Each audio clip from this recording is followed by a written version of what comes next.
welcome back. Today I am going to answer a few beauty questions, and I've gone through my email, Facebook, Instagram, just to gather up kind of the main topics that you guys have questions about. I hope that you guys enjoy and find it helpful, and let's get started.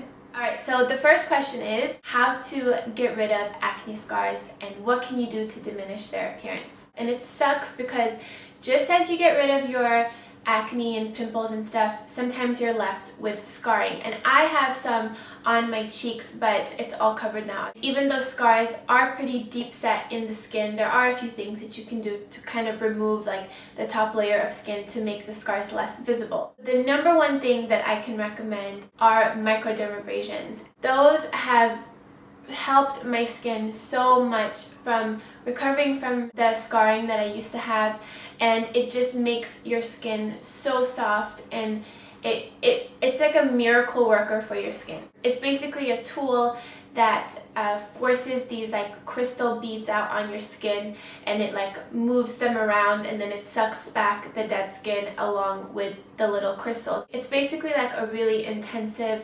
exfoliation, but you're doing it with a professional. There are also at-home microderms, which are great, but if you can afford it, I would definitely say to invest in getting professional microderms done. There are also some at-home treatments that you can do to get rid of acne scars. My favorite one is honey. Just raw honey is so good for the skin. First of all, it's antibacterial and it's a humectant. So number one, it's going to kill most of the bacteria that's on your skin that can cause your pores to get clogged up. And the fact that it's a humectant, I think that's what it's called, humectant, that means that it's going to draw in moisture to your skin. So it's very moisturizing. Honey also contains a mild form of alpha hydroxy acid, and acids in a gentle concentration is very good for the skin because it removes the top layer of skin and it really exfoliates the skin, which will prevent you from having breakouts. And acids can also be a really great way to prevent premature aging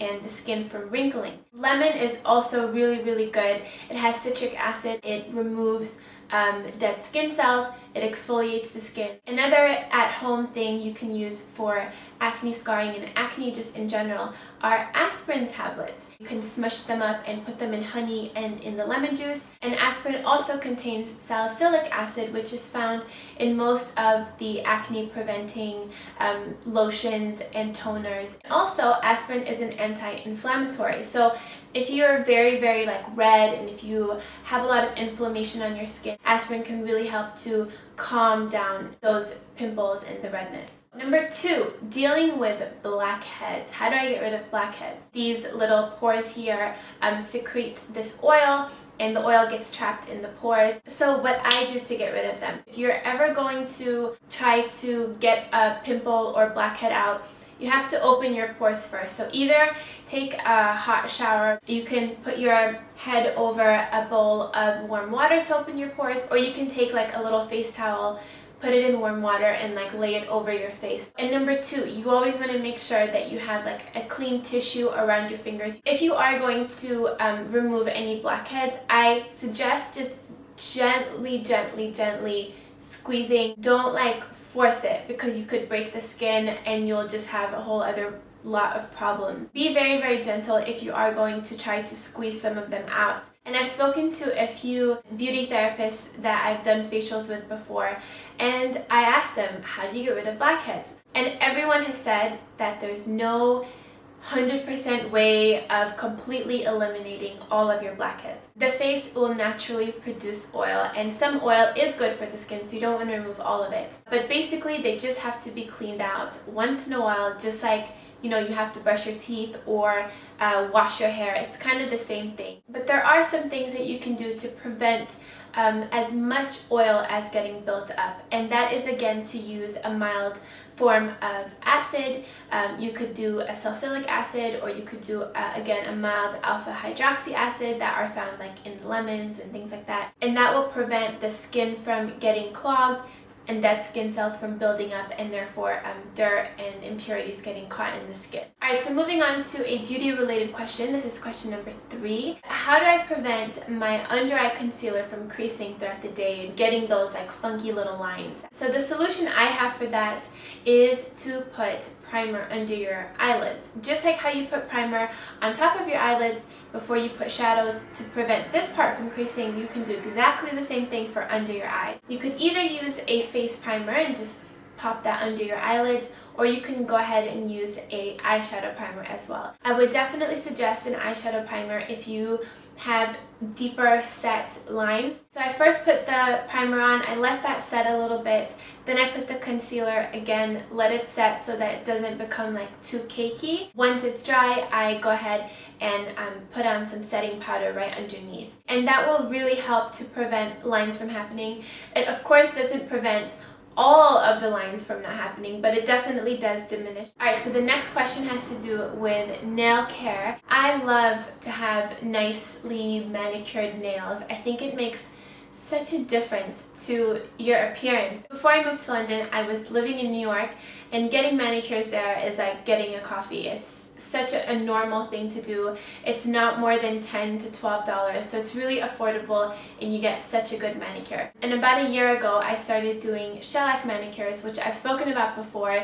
They are just such a lifesaver. It's basically like a super long-lasting nail polish. It will stay on your nails for about 2 weeks without any chips. Like, the stuff just doesn't chip. The only reason you have to really change it is because your nail starts to grow and you start to see a little gap here. Some of the other things I do to take care of my nails is, number 1 is to not bite them. Another thing that you can do is to use a nail strengthener. This was one that I used all the time before I started doing shellac nails. It makes them grow so fast. It makes them really, really strong. I really recommend this. Another thing I do sometimes is put cuticle oil or argan oil around my cuticles. And I really noticed the difference in the way my nails look when the cuticles are nice and moisturized. And you could also just grab some olive oil or coconut oil from your kitchen. Just put a little bit on there before you go to bed, and yeah, it'll keep your cuticles nice and moisturized. Moving on, the next topic is hair removal. What I personally recommend, if you have a little bit of money to spare, is to invest in laser treatments. And this is if you really don't like to have hair and your hair is pretty coarse and you really just want to get rid of it. Laser treatments will basically completely eliminate your hair. It takes about 6 sessions. Laser treatments were conventionally like really, really expensive before, but now there's all these deals on like Groupon and Living Social, and you can find really, really good deals. And basically it'll prevent you from ever having to shave or wax ever again. But before I started doing laser treatments, I used to wax everywhere. It was just a lot more convenient for me because when you shave, obviously the hair becomes like coarser and thicker, and you just have to shave like almost every other day because the hair just grows back. With waxing, it was at least gone for a few weeks. But yeah, as of like a year, I've been doing laser treatments. It is a little bit painful, but so is waxing. At the end of the day, beauty is pain. You have to kind of sacrifice a little bit to get your results. And the last question has to do with how to conceal or cover up a like major breakout or pimple that you might have. If you're dealing with a breakout that is very like red, you want to first correct the redness, and you do that by putting something green on top of it, and basically green will cancel out the red. Even if you put a concealer over something that's red, it can just make it look pink, and that's no good. So you want to first correct the color. You can do that by getting a green concealer. I believe Makeup Forever does one. But if you don't have a green concealer, which I don't really know if everyone has a green concealer. If you don't have one, you could grab one of your eyeshadow palettes and find a green eyeshadow in there. The BH Cosmetics one usually have a green eyeshadow in there somewhere. Mix it in with your concealer to make like a little green paste. Put a little bit of that on the breakout just to neutralize the redness. And then once that's set, then go ahead and put your regular concealer on top of that. Then set it with some face powder. And if you have a breakout that's not necessarily red, but that is very like elevated from the skin, like you can see the bump on the skin, what I like to do is to just stick a spoon into the freezer, let that spoon get really, really, really icy cold, take that spoon and just hold it over the breakout for a little bit to let the swelling go down. Second thing you can do is, again, to use a face mask that has aspirin in it. It's an anti-inflammatory, so it'll really help to reduce the swelling of that pimple. Another thing you could do is just try to bring attention to another part of your face so you don't feel like everyone is like staring at your breakout. You could like play up your eyes, or you could, wear like a bright red lipstick or pink lipstick so that people will focus on that instead of what's really going on. So those are the topics I'll be talking about in this video. Thanks so much for watching. I hope that you guys have enjoyed that, found it beneficial and useful. Feel free to leave me any other comments or questions that you have down below, and I will read through those. I hope that everyone is having a great day, and I will talk to you guys very soon. Mwah! Bye guys!